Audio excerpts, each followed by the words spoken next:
This is Scott the Fix-It Guy. Today we have a Kenmore Elite dishwasher that is not draining. So we're going to check this little air gap thing located up by the sink. We're going to unscrew it and just make sure there's nothing caught in there. So that looks pretty good. Nothing seems to be caught. So I'll screw that back, put the cap back on. And we may have a clog somewhere else. So I'm going to set it for drain by pressing in on that start button for about 3 seconds. So the red light comes on, I'll close it and see if I can hear anything.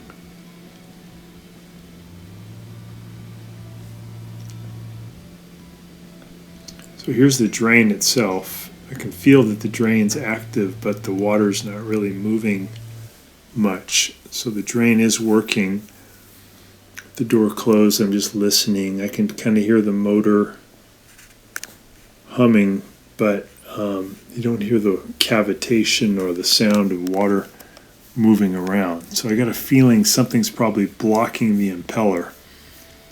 So I'm going to remove the bottom panel. There's just 2 Phillips head screws to take off. And then you pull it towards you, and this whole kick panel will come off.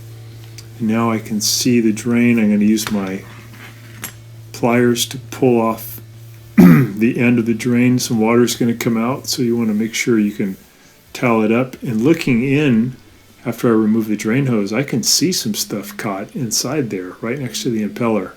Looks like a bunch of toothpicks and a bunch of food debris. I think that was blocking the water from leaving. So the impeller was spinning, trying to push the water out, but it wouldn't enter the drain hose because there was just a bunch of crud that got caught there.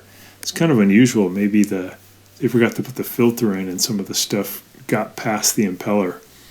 So I'm just going to use some needle nose pliers, and I'll reach in there and I'll grab all that junk, get it out, and then I'll put the drain hose back on. This drain hose is held in by a spring clamp, so I'm just going to use pliers to grab the spring clamp, and then I'll push the hose back on, and then I'll give it a test.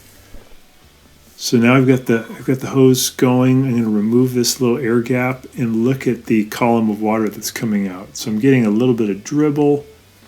There might still be something caught down in there. So I'm going to use a long screwdriver. I'm going to push it in there and see if I can work it free. And now the water's flowing better.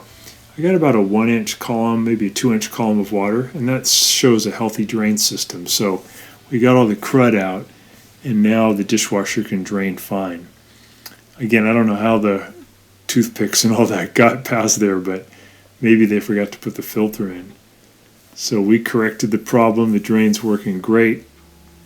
Could do it pretty fast. And then we're just going to put all this insulation back in, put the kick panel back on. We'll put in those 2 Phillips head screws, and we're all done.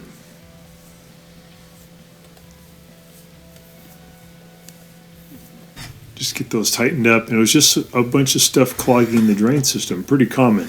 So I hope this helps you, and thanks so much for watching. Please subscribe to our channel when you get a chance. Thank you.